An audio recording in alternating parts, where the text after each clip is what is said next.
Good afternoon. Gives me pleasure today to be here. I'm introducing a young man for our times.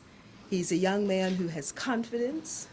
He's a young man who represents competency, and he's a young man who has been consistent. I first met John Gibbons when I was a PRO for the party, and I introduced and interviewed him with a group of young people maybe about, 15 or so years ago. He impressed me then, and he still impresses me. So I'm glad that he is prepared to carry the mantle for the PLP in Constituency 2, and with no further ado, I'd like to now turn the podium over to him. Let me also acknowledge, though I know our PRO has already done so, his chairperson, Ms. Painter. Mr. Gibbons?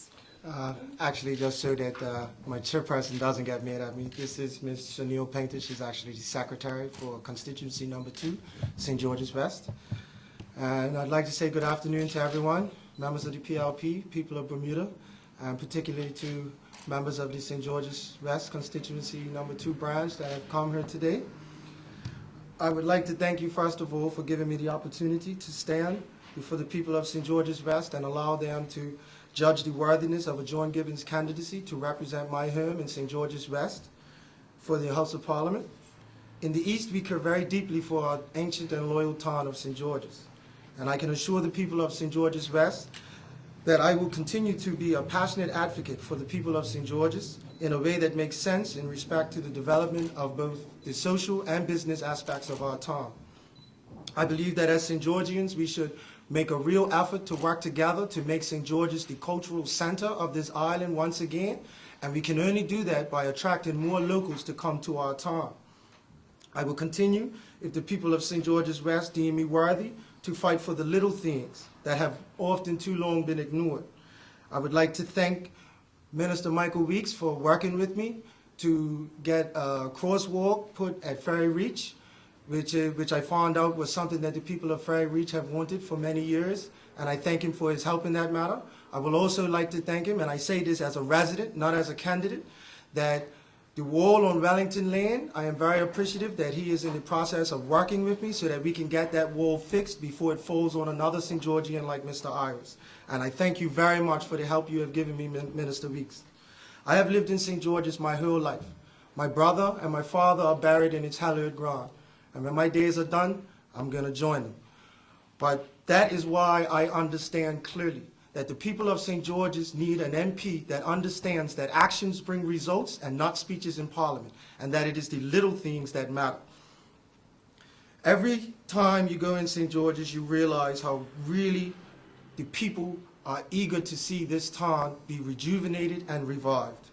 I plan to be a man of action if the people of St. George's West Constituency 2 show a vote of confidence in me, and I will be humbled by such a vote of confidence and faith, and I will do all that I can to be a man of action on your behalf. Unfortunately, I have come to realize by talking to many young people, both in St. George's and across this island, that many of them feel that politics has become irrelevant to their lives. This is a terrible dynamic that is already, we are seeing the whirlwind blowing on all of us. And if we allow this apathy to continue, nothing but disaster can come out of it. One of the main reasons I entered the political arena is to encourage and show my generation and the generations under me that it is now very important for us to clasp the sword of political participation with uncompromising determination. One of the things that you notice, many of the young people are willing to be killed and killed for trivial reasons.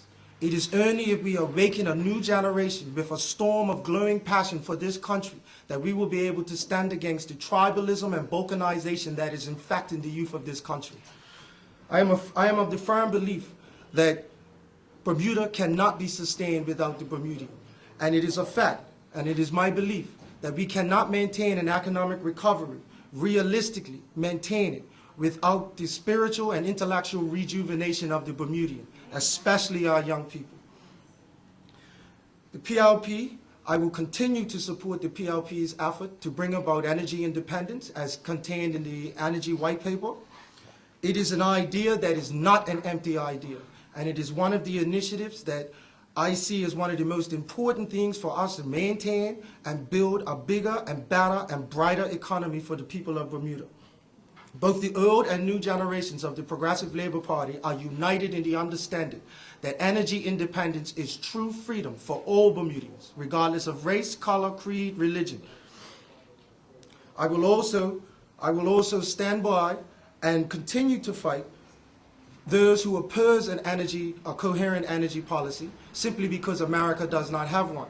And the PLP is united in their determination to make sure that the Bermudian does not fumble around in the dark with candles on this issue, because we have a right to walk in the sun, and we have a right to reap the power of our wind and our waves. It is one of the most fundamental initiatives that we need to take that can reinforce why international business comes to Bermuda. And in the future, we can proclaim to a world full of tourists. We don't have to make up a slogan. We can simply say, come to Bermuda and see what the world is going to be like. I am honored, humbled, and privileged to be able to sit here today and stand before the eternal court of the St. Georgian voter and be judged. I thank you very much for this opportunity.